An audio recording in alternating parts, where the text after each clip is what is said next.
Good evening, everyone. Welcome to the latest event in the 2019 lecture series of the museum. From Invitation to Deportation is this year's excellent theme. In 2016, when Barbados was at a particularly low point, economic malaise had created social malaise, had created a deep cynicism amongst the population. You would hear people say, all politicians are the same, all politics is corrupt. There was an absence of hope. And the current Prime Minister was then leader of the opposition, and she was trying to think of a way in which she could talk to people about hope. And she wanted to have a document that would explain a philosophy of what we're trying to do as a country and where we're trying to go, and how policies follow from trying to make a better place, trying to make the best of Barbados, and shouldn't be seen purely in the framework of corrupt politicians or people trying to get concerned about their own particular interest. Seen in terms of a bigger picture, a bigger journey, a bigger story. And in thinking about how she would open that document, which was later called the Covenant of Hope, she argued that we should begin with a chapter on national consciousness. And initially I was not convinced. I thought that national consciousness is a very important thing, but it's not an easily tangible thing. Will people really understand what we're talking about? Will people think the whole thing is quite airy-fairy? Talking about philosophy, talking about national consciousness, will they think it's not real? But of course, national consciousness is critical. If we are transforming a society, then that will relate to our national consciousness, our sense of self, what it is today, and what it will move to and develop in the future. And a key part of national consciousness, national identity, sense of self, culture, history, and these things tie up with the theme of today's lecture. We talk about the Windrush Generation coming home to the motherland, and documenting the migrant experience that Mr. Claude is going to talk to us about. It reminded me that my own father was part of that generation. We tend to think of Windrush, it's one particular boat. There were many boats. It was one boat that plied the seas in the late 40s and early 50s, but many migrants from the Caribbean went to Britain throughout the 50s and the 60s, in different ways. In the 60s, some of them went by plane, some of them went by banana boat. When he first arrived in Britain, like the Windrush Generation, he was a bus conductor in the London Underground, London Transport. And those were the days before the Clean Air Act, where you had pea soup fog. One of his jobs would be to stand in front of the bus with a lantern, so people could see where they're going. Later he became a signalman on the London Underground, a job that no longer exists today. And whilst he, like many people from the Caribbean, suffered daily tremendous amount of racism, of challenges, living in very difficult conditions, and we're going to learn more about the migrant experience in a moment. There was also diamonds in that rough, and when we look back at that history as a family, he often tells us, despite all of that pain and challenge, that there was a local union shop steward who insisted that with the school grades he'd had back in Georgetown, that he could apply for university. My dad didn't want to do that. He was having a good time. He was a chain smoker back in those days, and he was a young man going to dancing and enjoying himself and with his friends. And this shop steward kept on pulling and pushing away, and so about 3 or 4 years later, he ended up at university, Queen's University of Belfast, on a changed life and career. So in all those challenging times, there is also humanity in that migrant experience. It was difficult. It forged a community forged a nation, made us strong, made us proud of our parents. But there was a variety of experiences, some bad, some challenging, some good, some hopeful, some love, as well as all those difficulties. This week we're celebrating another great Caribbean journalist, the sad passing of Harold Hoyt, a man who epitomized the traditions of great journalism in the Caribbean and the beginnings of that journalism at CBC and elsewhere in the nation, as a writer, a great writer. One always came across the man's class in all of his writing. And today's lecture will be delivered by another great Caribbean journalist, Claude Graham, many years at the CBC, now since retired, and has experienced the whole evolution of journalism here in Barbados and the nature of media here in Barbados. And so we're in for a treat this evening. Please welcome Claude Graham.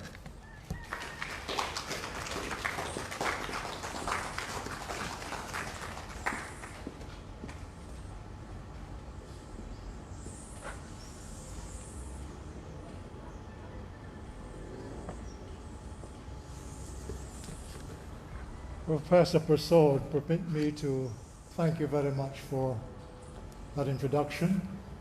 And the challenge now is for me to live up to your expectations.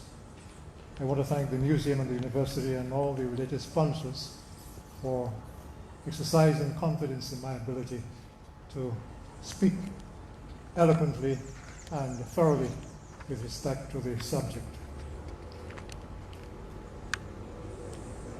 Let me begin at a small village in St. John in the parish of Barbados. And that village is closely hugged by three plantations: Moncrief, Mount Pleasant, and Society. There's a fourth plantation to the west, Guinea, but that plantation insists on keeping its distance. Stuart Hill has what could be described as a spine road that runs from east to west. And between 1955 and 1966, there were 23 residences on that stretch. And from these, 43 would make the journey to England to become part of what would later be known as the Windrush Generation: husbands, wives, aunts, people who were related, masons, carpenters, drivers, semi-skilled. They represented a very small portion of what was happening across Barbados and the rest of the Caribbean. They were making the long trek to Britain in response to Mother's call. They were going not as natural offspring, they were going as immigrants. And time alone would tell what awaited them. Like you, I would want to understand the response of those immigrants. Some context is necessary. In the case of Barbados, official records go a long way to help us understand what that context was. Like the mother country, Barbados is an island, minuscule, but we have no navy, no air force, no army, nor have we ever attempted to engage in expansionist tendencies. Yet, from the floors of the Barbados Parliament, this 166 square mile territory was being referred to as Little England. And when the British Prime Minister, the wartime Prime Minister, retired, in Parliament itself, he was being referred to as the greatest Englishman of them all. A sense of misplaced reverence for the mother country, if I may say so, and its leadership.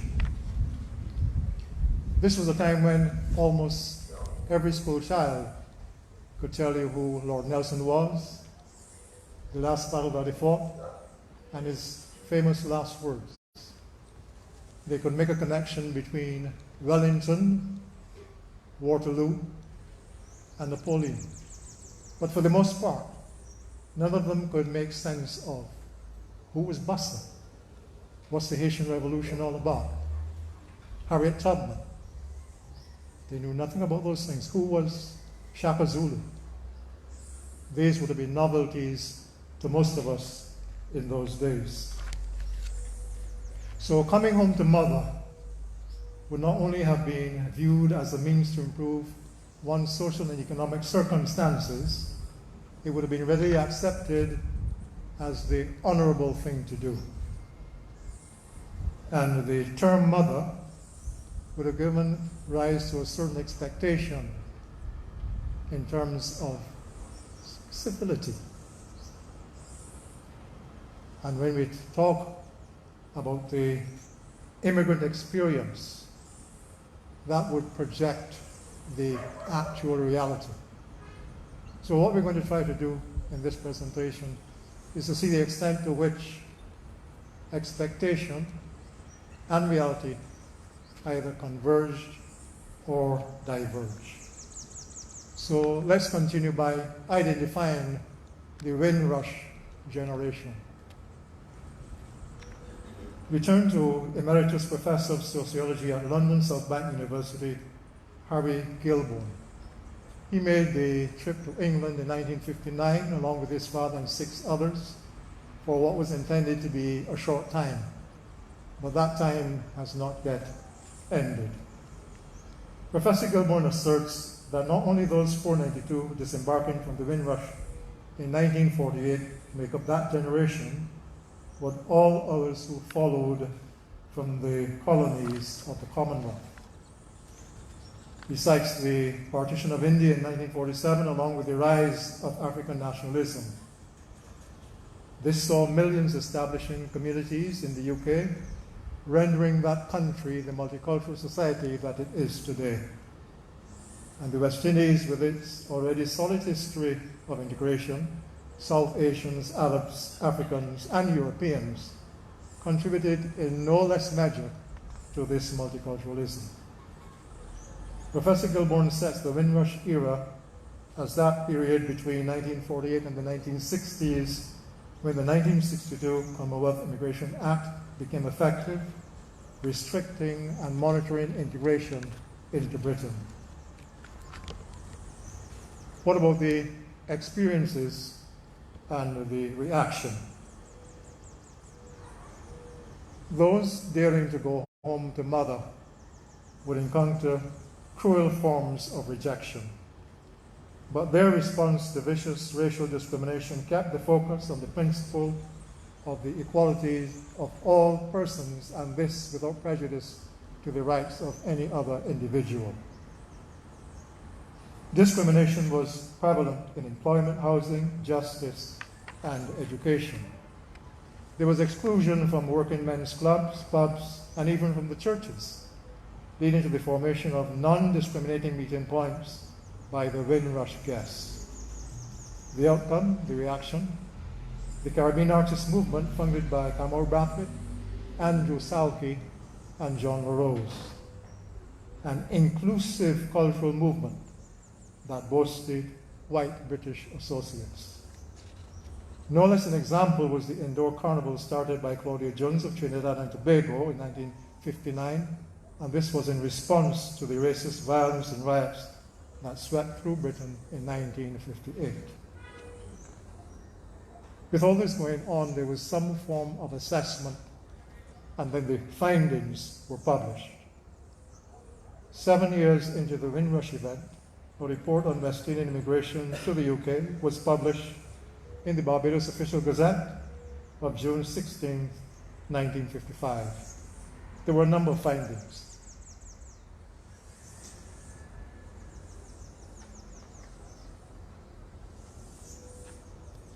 Excuse me.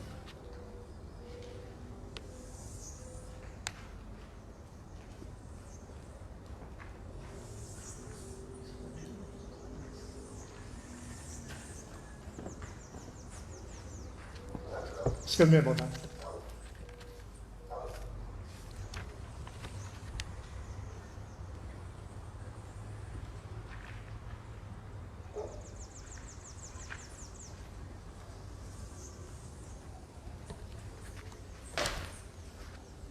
We're looking at the assessment and the findings. 7 years into the Windrush event, a report on West Indian immigrants to the UK published in the Barbados Official Gazette, June 15, 1955. The findings included the fact that employment opportunities existed for both males and females. Accommodation was difficult to access. Housing was a problem for both immigrants and locals alike. For example, rates were high and covered bed, linen, and light. And if it was the cold of winter and you required heating, this would involve additional costs. The search for better accommodation and work resulted in drift. People were moving away from the areas in which they felt comfortable to settle. Large numbers of immigrant arrivals aggravated the housing problems. Worker opposition intensified. The demand for labor remained unsatisfied. The main opposition to West Indian workers came from their trade unions rank and file. Because pay was below expectations, West Indians were constantly on the lookout for better opportunities, resulting in the drift alluded to earlier. West Indians were badly prepared for the climate and for economic conditions, and the press made a mockery of this. They were lampooned. Men arriving in winter were shown in their shirt sleeves and inappropriate footwear. The report said many people were interested in helping to break down prejudices so as to make integration into British society easier. This was an ambitious expectation, and we saw that the seeds for discontent had already been sown. In fact, those seeds were germinating. Have you ever had cold water thrown in your face? If the British understood hospitality, and they certainly did, so too did West Indians. The traditional afternoon tea set the standard that should exist between host and guest, warmly inviting open doors. Windrush occurred at a time when West Indians not only practiced hospitality, they lived it. And I, for one, can remember the days when we were totally without communication systems, and people would turn up without invitation to the houses, to the homes, and they were warmly welcomed. Yeah? And there was a common saying, if you turned up at dinner or lunch or even breakfast, I didn't put you in, but I'm certainly going to take you out. So to many seeking accommodation, I'm referring to the Windrush guests, their eyes would be met with signs which said, no Irish, no blacks, no Irish, no dogs, no blacks. And here the English, the host, was equating the visitors, their guests, with an enemy that they loved to hate and one of their cherished domestic animals. And with respect to the window signs, they were quite offensive as well. They simply said, no colors. But West Indians, we are known for our resilience. 400 years or so of forced enslavement did not result in the extermination of the black man. And an insensitive sign could not be expected to dampen the determination of our Windrush brothers. 1955 saw the British Parliament passing the first anti-immigration law, but as time would eventually prove, fundamental changes in human behavior cannot be legislated. It is the case of the undocumented homecomers. Another important consideration in the Windrush experience is that in many instances, children making the journey with their parents traveled on the latter's passport and never applied for travel documents. Such oversight would eventually lead to dire consequences for those affected. The state broadcaster estimates the number of those so affected to be in the region of thousands. But whatever their circumstances were, the Windrush guests produced significantly in spite of hostile restraints. In an article published on October 4, 2018, Professor Linda McDowell from Oxford University noted that despite rampant discrimination in the workplace, for decades the early workers made a huge contribution to the growth of the British economy. She told of how West Indians previously working in skilled positions and possessing excellent employment credentials found themselves restricted to jobs the locals considered undesirable. Her article, How Caribbean Migrants Helped to Rebuild Britain, cited examples of the extreme prejudices in the workplace. For example, one who undertook training to be a nurse reported how West Indian students were told to clean lockers and the beds, were made to clean the wheelchairs and the commodes. There was another example where the worker said initially patients were not used to black people and they were very nasty. They would throw their things at you and call you black, but you would look beyond that. The skills of the males also did not go with the skills of the males also went without recognition.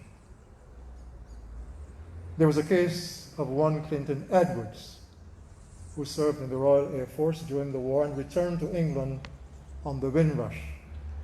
He found a job as a welder. However, he did no welding. He was given a shovel and a wheelbarrow and told to clean up. Edwards disliked his work so much that he re-enlisted in the RAF for another 8 years and afterwards joined a firm, British Oxygen, as a lab technician. And there he was able to do what he was trained to do. He was able to weld. There was another variable in the equation. Far-right activities from within the Conservative Party added anxiety and disquieting pain to the Windrush experience.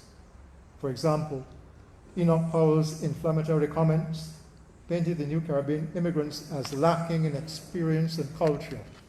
He campaigned against the black immigrants as a threat to what constituted Britishness.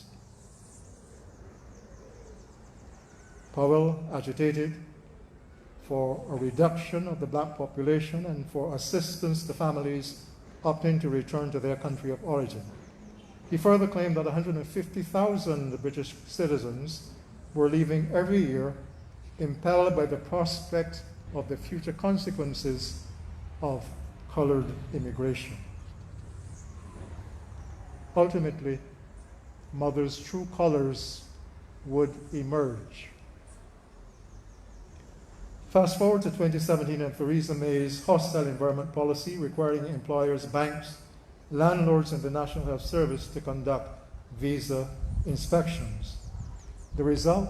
Well over 5,000 legal UK residents rendered homeless, ineligible for health care, or marked for deportation as illegals. Jamaica continues to bear the brunt of this hostile policy. The foundation was laid for the Windrush activity, and we're going to see the extent to which the policymakers in the Caribbean took note of what was likely to happen. From the outset, the government and peoples of the West Indies recognized elements of risk attached to returning or venturing into mother's backyard. The Caribbean service of the BBC put out a series of broadcasts suggesting that those looking for employment may take certain specific actions. This was done in conjunction with the London office of the Commissioner of the West Indies, British Guyana, and British Honduras. The talks were reproduced in pamphlet with a foreword from the then head of the West Indies Federation, Sir Grantley Adams, who viewed the event as a venturesome step that was not to be undertaken lightly. There was great concern for the welfare of those setting out. We're now going to hear of an example which set the tone for what was to follow. The E.R. Braithwaite experience. E.R. Braithwaite began studies at Cambridge just before the start of the Second World War. At the breakout of hostilities, he enlisted in the RAF, Royal Air Force, and did duties as a fighter pilot. At the end of the war, he returned to Cambridge, where he became eminently qualified in physics.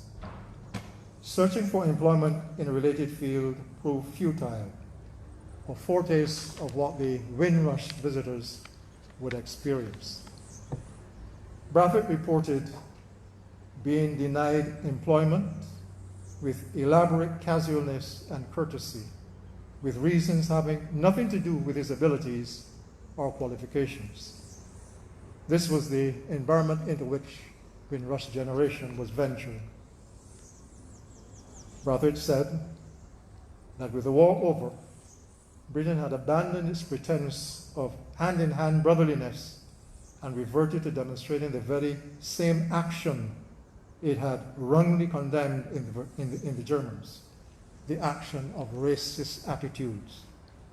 To earn his bread, Braithwaite secured a job as a teacher of those whom certain members of the British Parliament referred to as the Great Unwashed.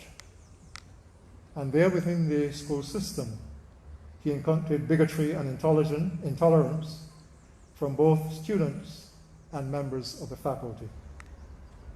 But he was shrewd enough to learn from the students themselves exactly how he could teach them. That fact was eloquently captured in his book, To Serve with Love, which eventually became a movie.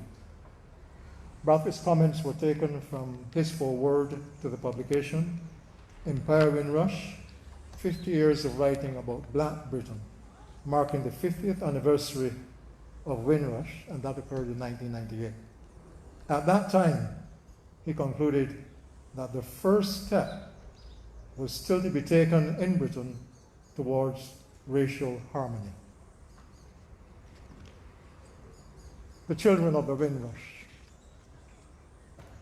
Whether the parents took their children on the journey, left them to follow later, or the children were born in the UK, human developmental factors would impact the issue of identity development for such children. That is, whether they were English or whether they were West Indian.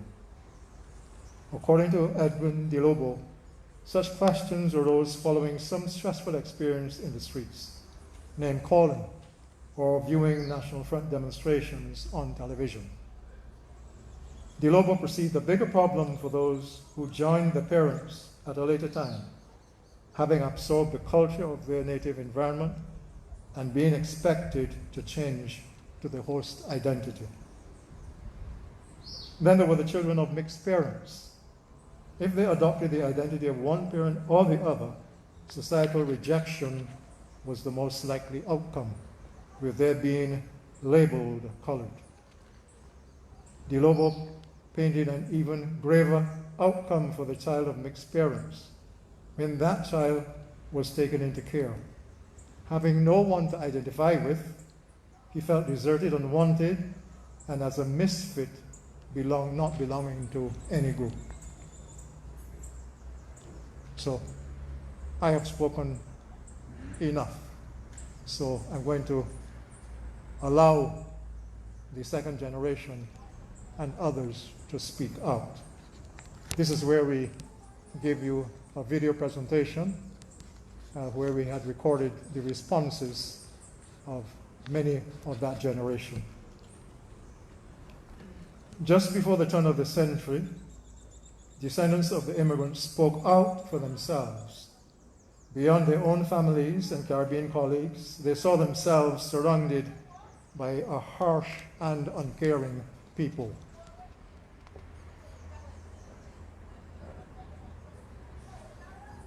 When I first came here, things were very, very difficult. And settling, when I first came to England, that was back in the 50s.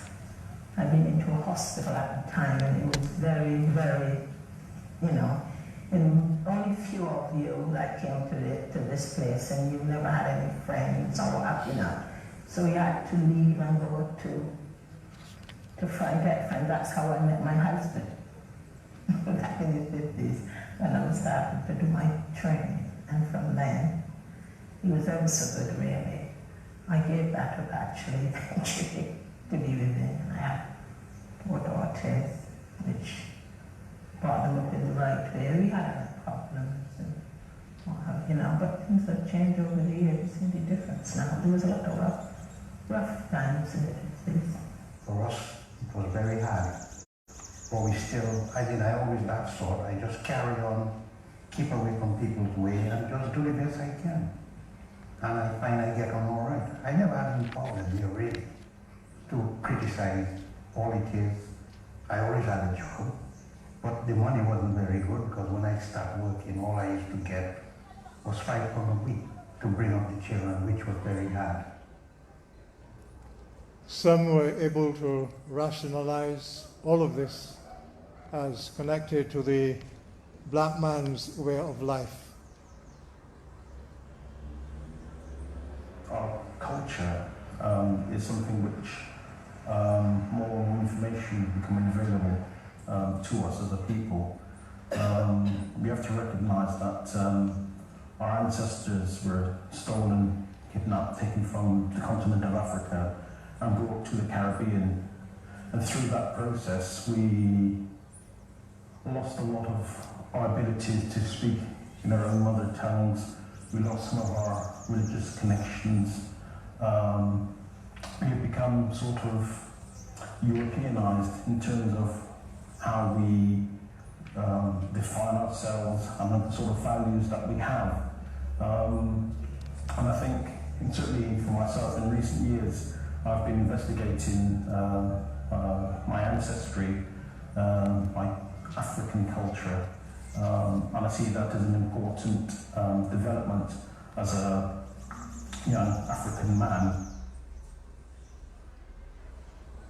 To be the only black person in a class or an entire school led to ridicule, exclusion, and in some cases, a prolonged state of trauma. Such was the experience of a second-generation Barbadian resident in Bristol. She was left longing for the country and home that up until that time she had never seen. When I was growing up, we were one of the only black families in the area, and all my friends were white, apart from 1 or 2, and I didn't really feel as if I fitted in with their world. But at the same time, I didn't know much about where my parents came from. I've never been to Barbados. I've heard a lot about it from my family and friends and family, and I'd like to visit, but it doesn't feel to me like home. When my parents speak of home, I can't imagine myself. I've never described it as home. How can it be home? I've never been there. I don't feel as if my connections are that strong to Barbados. But at the same time, I don't feel as if I belong here. I don't describe myself as English. I reluctantly call myself British, but I don't feel as if I belong. I don't feel as if I'm wanted here. I feel like I'm caught between 2 cultures, and I'm trying to find where I belong. I think I always need to make a pilgrimage to Barbados to find out where I belong, and in a way I'm scared to do that in case it's not home. Where will I belong? How will I describe myself? What's my identity? I'm a black woman, but am I British or am I West Indian? Barbadian? I don't know, I just feel very confused. Things have been a lot more easier. It's harder when I was younger, growing up in the water, being in the white community, and me and my brother being the only black people in the school, not many of us there. But as times got on and I got older, and times have changed, I think I've got a little bit more respect from other people, and colour doesn't seem to come into the issue any longer. Whereas when I was younger, that was the first thing people ever saw was a colour before we saw anything else.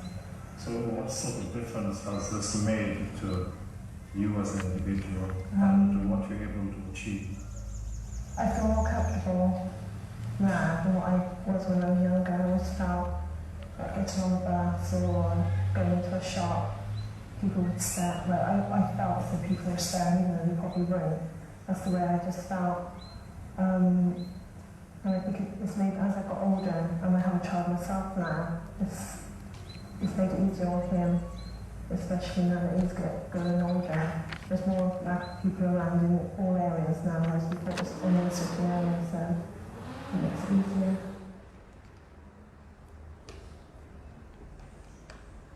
Looking back at the struggle gave rise to a blend of pain and subsequent accomplishment. Ex-RAF veteran Sam King recalled the harsh experience involved in trying to find accommodation. But there's another side to it. Let us look at Coventry. The Germans had bombed Coventry Pool Meadow for 1 mile square. The people were living in huts in the woods. So it's no use you going to Coventry, so you were looking for accommodation. You could sleep in the park a few nights until winter, then you would have to move. At the same time, there were few English people. I was blessed that the Seagraves in Nottingham, 15 Montague Street, Burwell, Nottingham, their son and I were in the Air Force together, and they invited me home. And until today, I'm a part of the family. But my people in general was treated very bad. And there's a certain irony in the degree to which some experiences varied. The agreement. I would hope that what would really emerge would be things that we have here in London, such as intelligence in policing, for instance, can be utilised for exchange purposes when we have British police officers from the London Metropolitan Police going over to Jamaica, vice versa, an exchange with Jamaicans coming here, so that they can contribute to an understanding of the movement of people who are involved in criminal activity. That's one example. But I think there are lots of other areas that we can build cultural, social, economic bonds that would help the economies of the Caribbean, not just Jamaica. This is a focus on Jamaica, but I think we've got to see the Caribbean as a region, an economic region, that whilst each nation looks after itself, that there are issues that affect all the countries in the Caribbean, including those which are still dependents, which I think Britain as a whole needs to be influenced to give greater support, greater recognition to how some of those problems can be tackled. And so I think the friendship agreement puts an onus on the bigger partner in this, the better resource partner, the Greater London Authority, to use its energies to help those Jamaicans here who are experiencing unequal treatment. That was the British peer, Lord Ousley, talking about an agreement that was signed between Britain and Jamaica at much better times. And in those two last extracts, there is a certain irony which mirrors the time reflecting the movement of change, the long, cruel road from enslavement to emancipation, the dunghill drop to societal rejection, and the steep upward slope to peerage. A hint at redefining the whole concept of what it is to be British.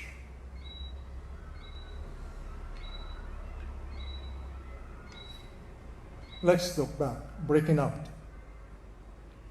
If we reflect on the period when England was a small part of the Roman Empire, we'll find that peoples of African descent played no small role in the shaping of what will later become the nucleus of the British Empire. Today, blacks from the continent and the Caribbean, in like manner, have contributed to the social and economic transformation of Britain. Their influence has recently been captured in the previously exclusive architectural landscape. Both my parents are Barbadian. My dad's an architect still practicing in Barbados now. My mum still lives in London. She's been here over 40 years. She's a retired nurse and currently takes great pleasure in looking after my son, her 9-year-old grandson. I spent some of my time living in Barbados in my childhood, about 7 years, but most of my life has in fact been spent living in London, in the south, in southeast London. Growing up in the UK was interesting but challenging for this Asian lass. It's been interesting because of my mixed experience, and I think living in Barbados for 7 years and then coming back to London aged about 9 and a half, nearly 10, it was, to say the least, a culture shock. I returned to London in the late 1960s at a time when, although, yes, people of West Indian origin, people of Caribbean origin have been living in Britain now for, in numbers since the sort of late 50s or early 60s. Where I grew up in South London, there still weren't that many of us. So that in itself was a challenge. I arrived back with a fairly strong Barbadian accent, from what I can understand. So that made life equally interesting for my kind of classmates and teachers. I was staggered, I recall, by the expectations of my school teachers, in fact, that my education should somehow be of a lesser standard, because I'd just come back from this tiny island in the Caribbean, and I remember having to redo a lot of work that I'd already done at Sympathise Girls' School in Christchurch, and being amazed about things that you actually did in school in London. You know, it seemed to be a bit more play and less kind of concentration on work, I think. I think I even commented to my mum on that. But yes, it was difficult, but I think at that time as well, the Caribbean communities, West Indian communities were very tightly knitted, and so that actually helped to be a buffer. Yeah. Very early there were questions of identity, which could have fostered some confusion and an ongoing struggle.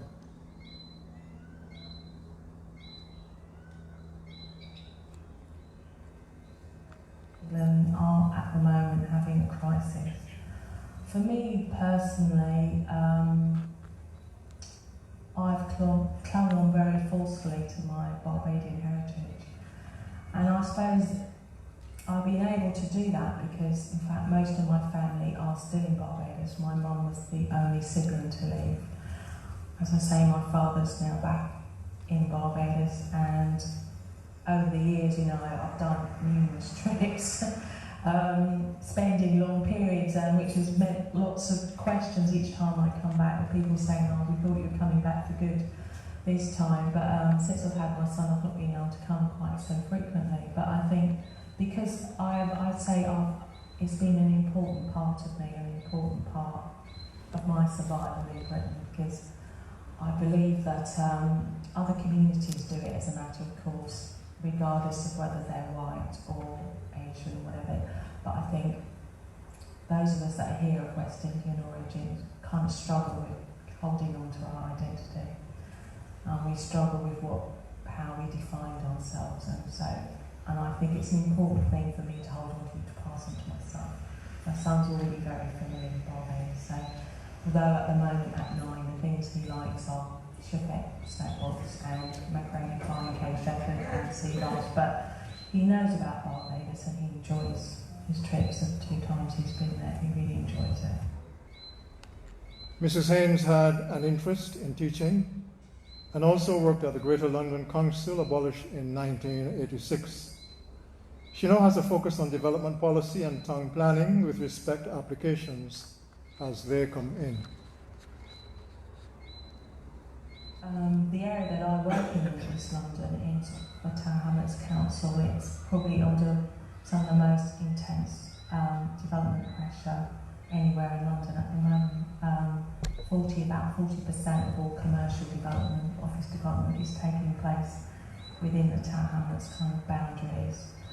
The Mayor's kind of development plan for London is talking about it accommodating 40,000 homes, up to 2016, accommodating development that could provide up to 150,000 jobs. It's within the sort of footprint of the 2012 Olympic bid, so there's a lot going on. And so it means we really have to be kind of tooled up to kind of deal with all these pressures. And we're sort of, we're running. We're running to try and keep up with what's coming at us, every second. There's transport infrastructure coming in to accommodate all these other things that are happening. And then sort of in that context, we also have to be very much aware of the sort of communities that are living in our location. And the plan that we are preparing at the moment has to really take account of that. Even in the unfriendly British environment, the evidence shows that once the individual knows his or her strengths and is given the opportunity, the outcome is beneficial for all. Another example is Judy Wellington. I remember my mother left this Barbados, left me behind when I was 5, and my first experience of grief, because I remember I had a big lump in my throat as I watched her go off on that little schooner that took her out to the big boat.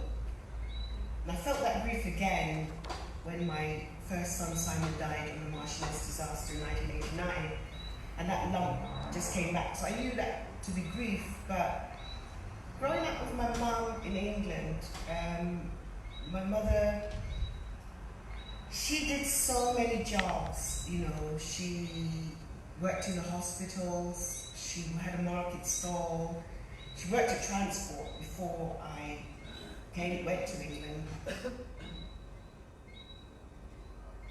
6 years later, when Judy joined her mother in England, she noticed some changes. Carefree person that she was when she was in Barbados as a child, because she kind of had to be the buffer zone for all the racism and the oppression of being not only black, but being a woman, and having to live in England and really survive as an immigrant, to provide a home. This Bayesian citizen has also made her own unique mark in the mother country. She's established her own school, the Lifeline Learning Center, dedicated to the teaching of English. Whatever with the English language. So when I started my school teaching initially the Somali women to speak English so that they could communicate with the teachers, their children's schools, communicate with doctors, shopping, whatever, it was a market, a niche that was very much needed at the time. These were particularly women, because I think Somali women is quite a matriarchal society. They have lots of children, and the men seem to be in a different place, although they're there. But the women have to be the ones who interact in the main society. And I started the school to teach the women English, and out of that small school, it grew into be an international school where I got students from all over the world who came in with the sole purpose to do English, and either to return to their country or to go to university. Over time, the Lifeline Learning Center has grown and developed. By 2001, I had about 600 students on my register, from as far afield as Brazil, Venezuela, Africa, all over Africa, Zimbabwe in particular, South Africa to some extent, Nigeria, Ghana, and India, Pakistan, and all of Eastern Europe, particularly Poland. It was predominantly Polish, and Czech Republic, places like that. Until recently, I have a large influx of Brazilians now. Our next set of extracts will be taken from the county boasting the largest Bajan community in England, Reading, going back 4 generations to the 60s. They take pride in their contribution to the work as workers and of helping to promote balance in education. We are still contributing to that task. Our forefathers started it, and we're still continuing that. But it's meant that it's become easier to get the jobs that you require. It's become easier to get into schools that you once could not. It's become easier to go and get interviews for jobs which once upon a time our parents would have wished for but could not because of when we first came here, because of the xenophobia, if you like, we couldn't get there. But now it's becoming that much clearer, that much easier. I think it's a great benefit. I think we're fortunate in Reading that we have a reasonable education in the town. As a result of that, you've got a number of Barbadians who now are able to apply for the professions, be it accountancy, law, computing, and indeed medicine. In fact, one of the interesting things about Reading is that you've got a number of very skilled people who have moved outside of Reading and reside in various places such as London and indeed overseas. And the fact that people are born here, they live here, their job aspirations are therefore much higher than their foreparents. And I think the important thing is it starts in the school system. In my day, very few people were at the grammar school for the boys and girls. Now, if you go to Reading or Kendrick, people of West Indian origin are much more commonplace than, say, in the early 50s or indeed the 60s. Just as it is in Barbados, in Reading, education is recognized as one of the keys to social mobility.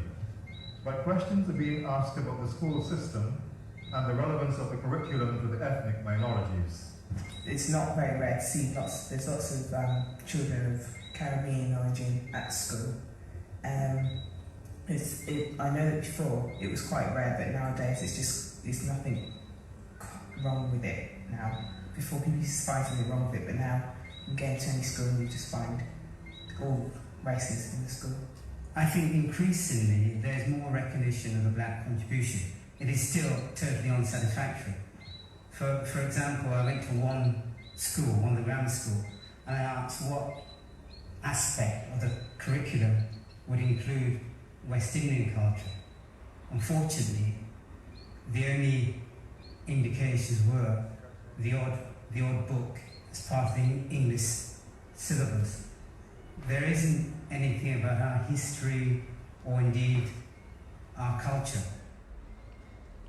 As a result, Saturday School has been introduced to provide invaluable information about West Indian history and culture, which, as the brother said, is no part of the British school curriculum. Parents are encouraged to recognize their role in helping to fill the gap.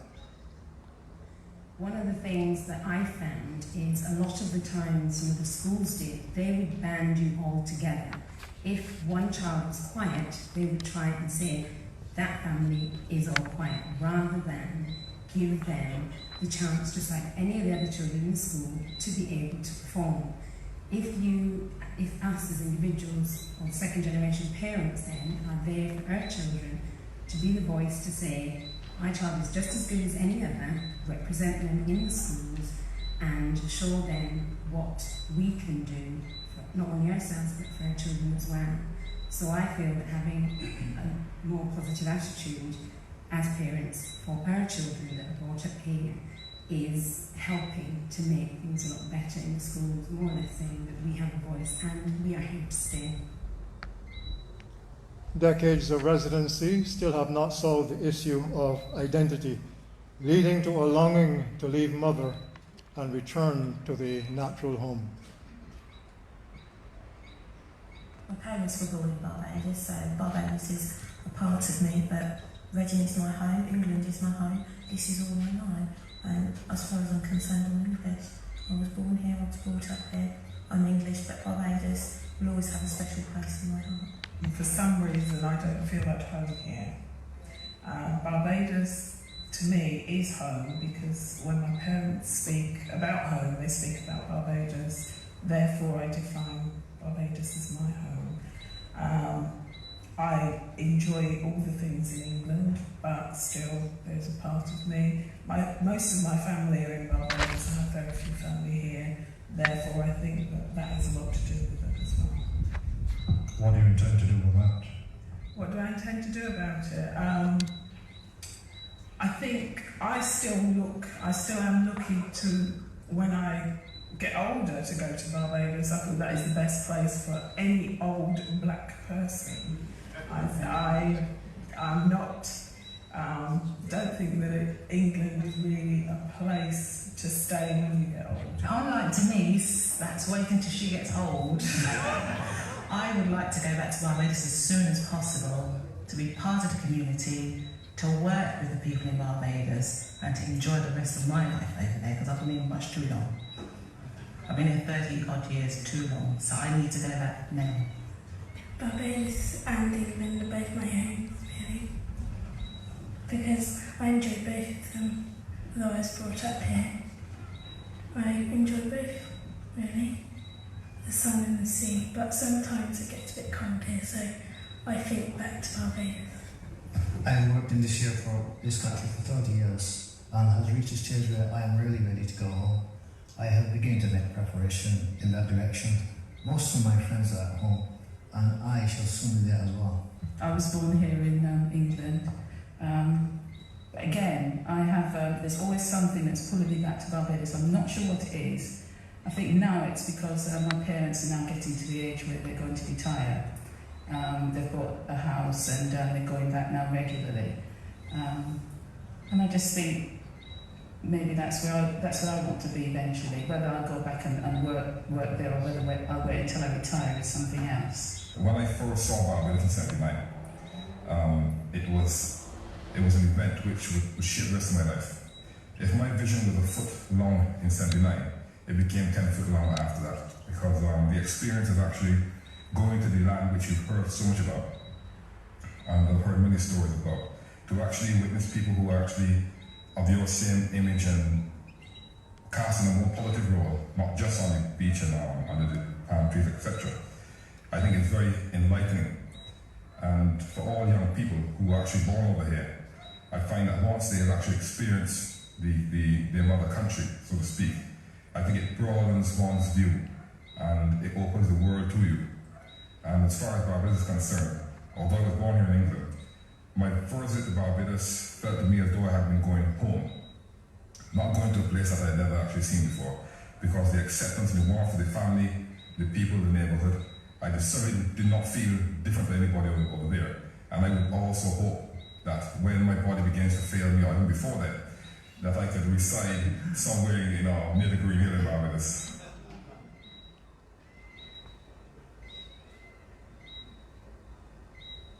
If you appreciated those excerpts, we have two more for you, and they're taken from the good people in Peckham. Community leaders in several counties saw education as a key to overcome some of their many problems, but within the school system, there were still many steep hurdles to be overcome.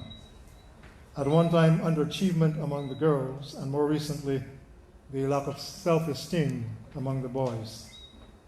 The girls have reportedly long overtaken the boys, who have thus become the underachievers. It is a worrying issue for black educators. Not just the children, but the teachers. It's something, an experience that they clearly would not have had in London, and it seems to me that it's crucial. And in fact, for me, it's perhaps the most important aspect of this exercise. My most positive thing is looking at my children and seeing them, and every time I've walked into class and watched them, Yes, they are part of the scene, but interesting enough, they always seem to have been leaders, which I would not necessarily have seen them in that role back in London. So they've been part and taken turns, but they also have had the confidence. So I think just seeing the confidence, and in fact they're so observant. That's the wonderful thing, because when they went in on Monday, okay, fair enough, it's a new experience, you'd expect a bit of excitement. But here we are on day 3, and they're still as excited, and they still want to go to school. And I said to one of them yesterday, do you want me to take you back to London? No, I want to go to school, and I do this, and I do that, and it's wonderful. If you were talking to them about school back home, I doubt we'd get such a wonderful response. So I think by the time we're ready to go back, I think we can, even though it seems early days, to say that this has been a very, very positive experience, and certainly one which I would want to repeat. It was a combination. People who've been successful will go and work with these children so that they can understand what it is these older members of the generation had to do in order to be successful at the jobs they did. It's a very interesting and certainly very appealing project in the sense that we have older men, many of whom have been born in the West Indies, came up to Britain and spend their time working hard, either as engineers or whatever. And they're going to schools, they work alongside these children, hearing them read, and acting as positive role models for the children. The experience that we've had so far, as a result of the 3 years of the project, is that those children are beginning to see themselves in a much more positive light than they used to. Now that's is what we need. We need much more of that. Luckily for us, we've had the support of the local authority who've given us a grant in order to run the project, and we also have the Department of Education and Science who have seen the benefit of the project and have given us a grant in order to run the project to employ staff, and we are proud of that. Overseas missions in the United Kingdom have been involved in the project, a factor that has assisted its development. They've been extremely supportive in helping get this project off the ground, particularly the Deputy High Commissioner General by the name of Mr. Herbert Yearwood. And I'm sure he would be proud to know that this project has got some resonance being played out here in Barbados. They've given us support. As a result of their support, we've also been able to involve other High Commissioners, particularly the Jamaican High Commissioner, who are writing to their natives. They just to invite them to join the project, to become involved in working with the project of volunteers, and they're gradually coming in and giving their services entirely free, I have to say. The only thing they get as a result of that is they get their transportation from A to B, from where their place of abode, to the schools, and they get what we call subsistence allowance. Apart from that, their services are entirely free, and we are entirely grateful to them for doing that. But it's really critically important that those kinds of exposures are given to the children, because we have already seen how successful it can be, enabling those children to become much more motivated to achieve. Those excerpts were recorded when a group of students, 12 of them from Peckham, along with their instructors, and Mr. Best and Mrs. Moore, made an educational visit to Barbados. Conclusion. We now hear that the British government has taken a short step back in what is commonly referred to as Theresa May's hostile environment policy. If it accepts the report from Barbados-born QC Martin Ford, Windrush as well as post-Windrush victims who were deemed to have been wrongly deported or detained will qualify for monetary compensation. According to Barbados Today, the report has been recommended to the Home Secretary, Sajid Javid. In the meantime, Mr. Ford has urged that all persons living in the UK who have not yet regularized their status to stay should do so as a matter of urgency and prior to making any claims. Persons who were detained may be eligible for as much as £10,000 for the first day. The overall package is expected to cost Mother in excess of £200 million. Mother is famous for preserving any and everything.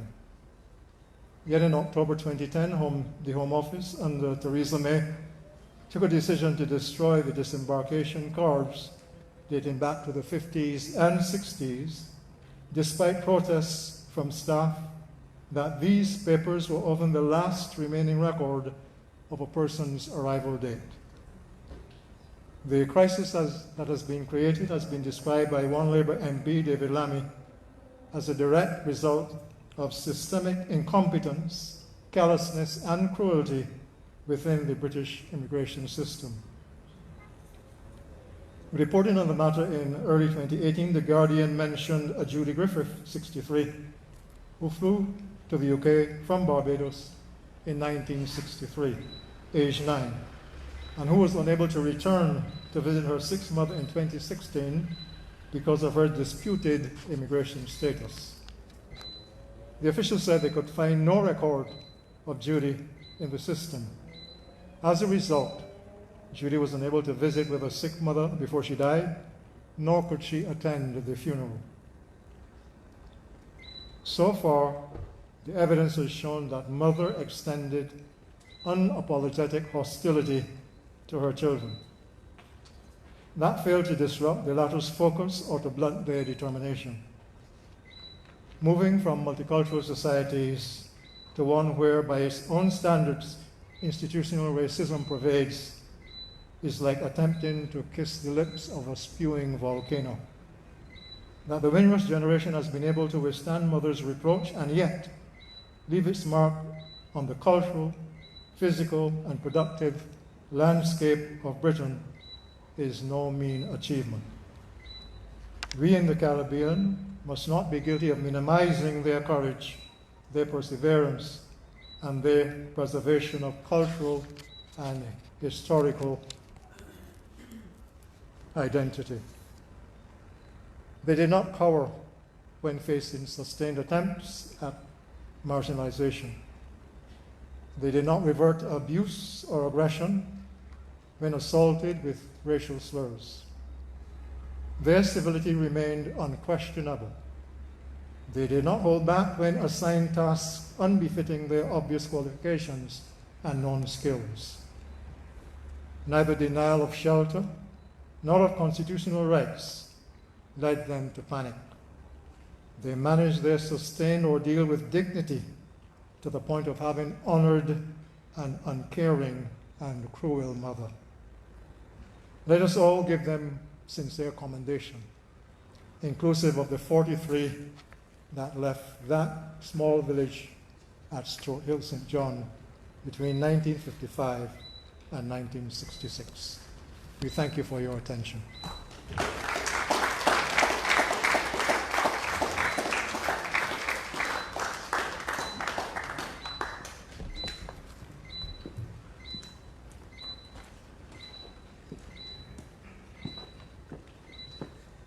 Thank you very much, Claude. Don't go too far away, because we would like to see if there are any questions in the audience. I found that a fascinating presentation. I'm sure you all did as well. I learned a great many things. One of them was that Reading is a place where most Barbadians are. I actually went to Reading. I used to think that was Britain's most boring town. I lived in 134 St Saviour's Road, Coley Park. The dinner ladies of Coley Park School were amazed at this little black boy who would go and do all the maths homework during the lunchtime because it was so easy compared to what we were learning in Barbados. I was fascinated too about this sense of identity. It seems that this generation, now probably the third generation West Indians, have a slightly easier life than the Windrush generation did in terms of opportunities and racism. Still, we know from the data, in terms of housing, accommodation, wages, they're still under pressure. But it seems that they are struggling to understand or to get a sense of their identity. Are they West Indian? Are they British? One of the things I've learned, because for my own struggle, was I Barbadian, West Indian, British, is that you can be all of those things. You needn't choose one over the other. The Americans seem to have a better sense of that. If you meet a Greek American, they're very, very Greek and they're very, very American.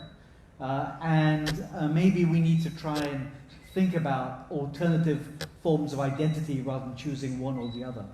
And the final thing I learned in your presentation made me think a lot about is how do we re-engage with that community in Britain? They are part of us and also part of something else. They seem to only want to think of us as a place to retire.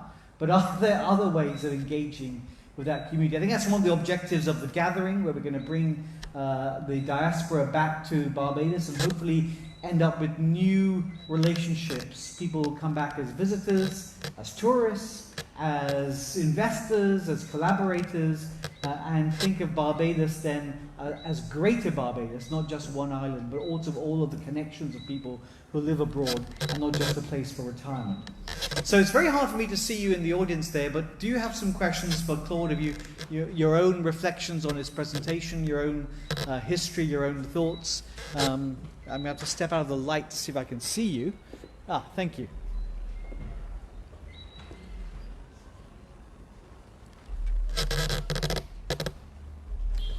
Theo, you have a question there?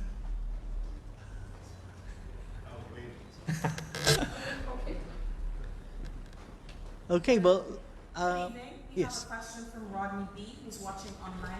Right, yeah. Regarding the documents of immigrant arrival, they want to know, so do the passenger shipping records not exist anymore?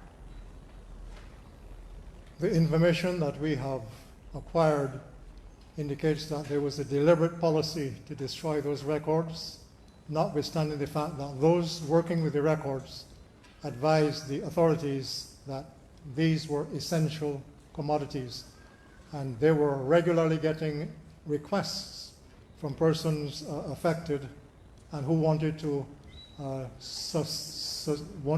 substantiate their relationship. They wanted to confirm that they were in fact in Britain for so many years and that they were British citizens. But because of the deliberate policy to destroy, notwithstanding their history of preserving any and everything, they went ahead with quashing those essential items. One may want to assume that it was a deliberate act. I'm not saying that, but that's a very real possibility. I'm ready to answer any other questions. Hi, good evening. I grew up in the Untitled Gay riots. At the time I was 13 years old. When I went to school in England, I never felt acknowledged. I never felt accepted because of being racially mixed. It was a very difficult time. The white kids would call me names, and the teachers were no different. It left a very painful, distasteful part in my core. Today I'm presently writing a book about it. But every time I come home to Barbados, I've never felt anything other than being Barbadian. So I think my migration, what that did for me was, the positive part about it was allowing me to hold on to being Bajan. Because when I would be in the corner crying and hurting at school, where kids were calling me gollywog and putting ink on me and spitting on me as a child, the fact that I could remember the beautiful parts about Barbados kept me going. Today what it has done, it has motivated me to write a book. My sister became the first black matron of a hospital. And I speak to her at 86 years old. And that I think the strength of being a Barbadian is what kept her alive. When my sister told me about the feces and the urine that was thrown at her because they didn't want a black nurse to take care of them. Yet she was the woman when the train broke. She was the first nurse on the premises. England for me has left a distaste. I went back 4 years ago And they're 3 generations of my family. And for me, I don't think they have an identity. They don't know who they are. Am I black? Am I white? Am I British? Am I Bajan? I tell them all the time, you're Bajan. Thank you. And we thank you. Your contribution has certainly added to the vein of the discourse. And I appreciate the fact that you indicated that there were benefits for you from having traveled to Britain, notwithstanding the fact that the experience was a bad one. You were able to appreciate all the more what you left behind in Barbados.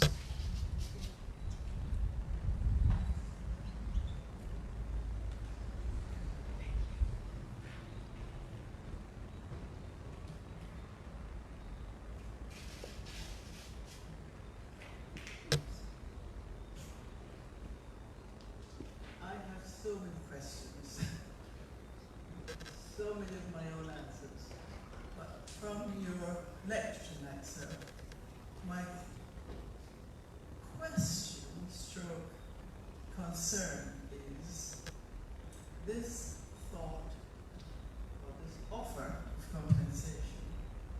My understanding of compensation, especially financial, monetary compensation, means that once you deliver that sum of money to the other, the problem is over. And the law says this is closed. And as far as I feel, having spent 32 years out of this island, based in the United Kingdom, I would like, see, I don't think a lecture, a discussion, is the same thing as a conversation. And I think that's the drum that David Lamb is consistently beating. We cannot cover this over by giving someone 10,000 voluntary pounds, as far as I see it, for the amount of anguish to one morning be put in the holding pen. I left Britain on the 31st of October last year, having spent 4 months. I got to the airport. The checking-in lady told me, oh dear, BA, British Airways, has oversold the seats and there's no seat for you. I said, you will find it nice and politely because I have to let go of my dog companion. And so she said, she looked again, she talked to someone more senior and there was still no seat. So I thought, okay, this is an opportunity. And I thought, well, I have to wait, I have to wait. In my head, I didn't say it to her, I was sort of pushing that I needed to see. Anyway, we started the conversation, and I said, would you hear doing, this woman was of Caribbean descent, I think she said her parents were Guyanese, and she was born in Britain, so she said she was British. And I said, were you ever on duty when the Windrush fiasco broke loose? And what did that feel like? And instantly, tears sprang to this woman's eyes. She described one morning over 200 people who herded in like weak, whimpering, sick cattle to be put on planes to be distributed back towards their cities. I remember feeling like somebody would punch me in the solar plexus, weak and also very, very, very furious. And I said, well, what about your colleagues, your peer group? She said, interestingly, that morning, 80% were English, white English. And she said, they all wept openly at their dances, that they were witnessing this type of inhumanity. Women in their 70s, 80s, then the next generation, then children holding on to their coattails saying, please, sobbing weeping. And she remembered, and I don't know, I wasn't there, that it was at that time that Mr. Hewitt, Reverend Hewitt, who was here last night, David Lammy, and others had already been rebuked by Prime Minister Theresa May that they needed to have a conversation, she wasn't available, and she said, halt.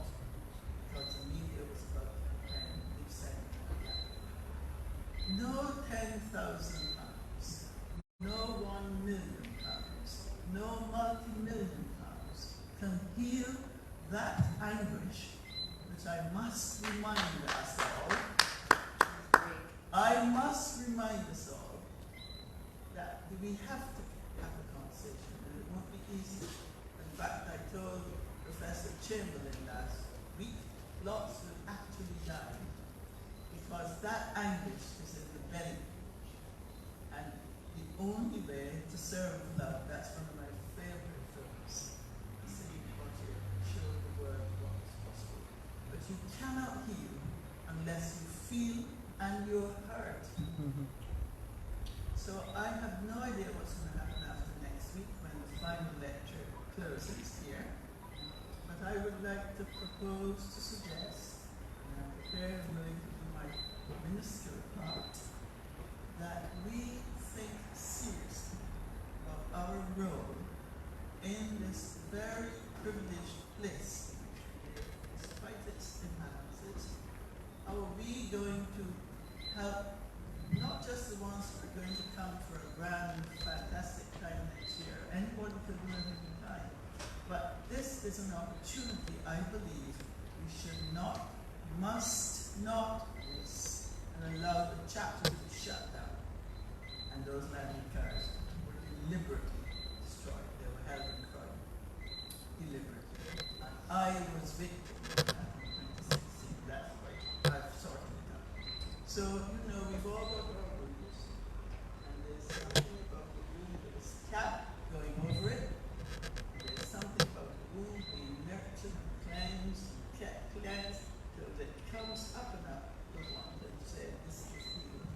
And it's not by any means going to heal without due effort. That's my personal.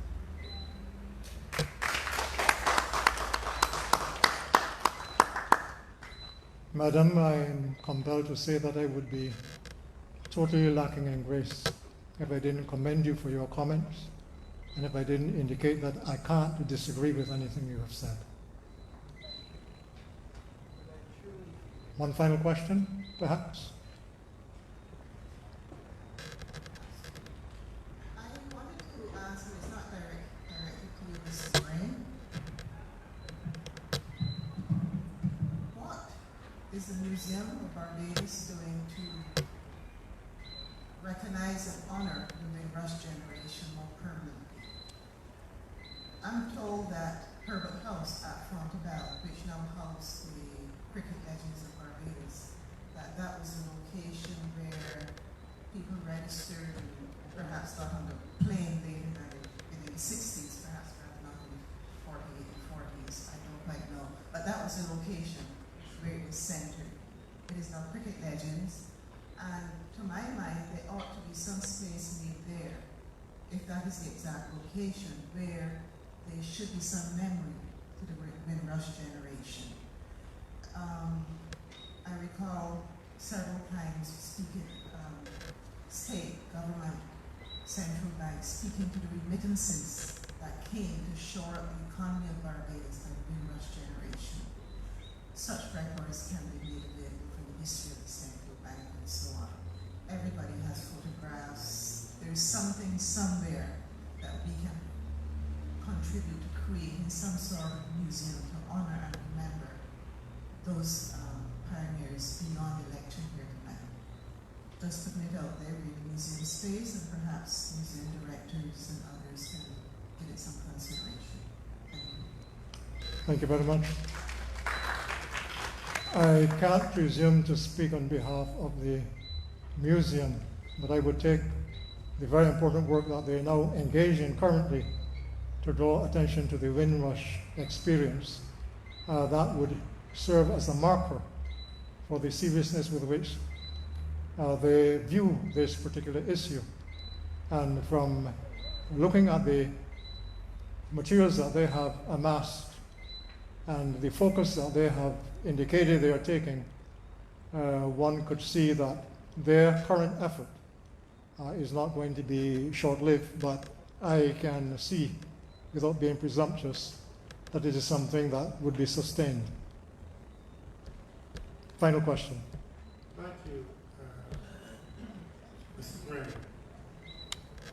I would like to, not a question because it's hardly a question I can ask based on your presentation. But I would like to commend my sister here and the woman that spoke on her experience in England. I remember when I left Barbados in 1963, my son was 2 months old, and I left him, and within 1 year I sent for his mother. And I promised my mom that if I did not achieve this 5-year dream, I would send for her for a holiday. And in 1966, I sent for my mother to London on holiday. So she would have been one of the first, if not the only, woman or ordinary person that would have went to England in the 60s on vacation. And that was just after Barbados became independent. And what she taught me when she came, she saw what most of us did not see when we got there. Because we were there working, she was on holiday. And by the time she got in 1966, I had 2 other children, one 1 year old and one 6 months old. And she was horrified that I was taking her grandchildren to nannies to be looked after. But these nannies were, you knock on the person's door, they open the door, and you hand the child to them. When you finish work, you go, you knock on the door, and they hand you the child. You had no idea what goes on inside of the house. And she said to me, no, this is not the place for her grandchildren. And she said when she was returning to Barbados, she was going to take the 2 children back to Barbados with her. So she raised all 3 of my early children. And I did, me or my wife, had no role in bonding with those children. That brings me to the point that the sister has said. There has to be a conversation of the experience, like the sister who spoke about the pain that she still feels. And until we have that conversation, we cannot get rid of it. I close with this. In 1978, I organized a family reunion. That was the first international family reunion in Barbados. Barbados is now renowned for family reunions.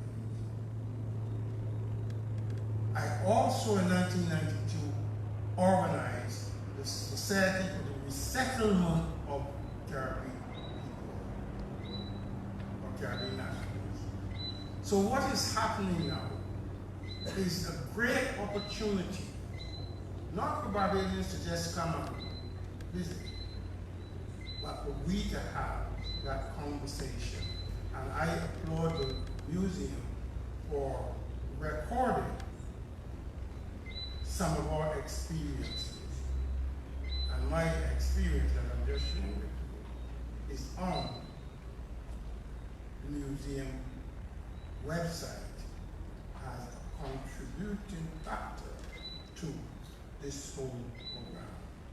I left you with one thing.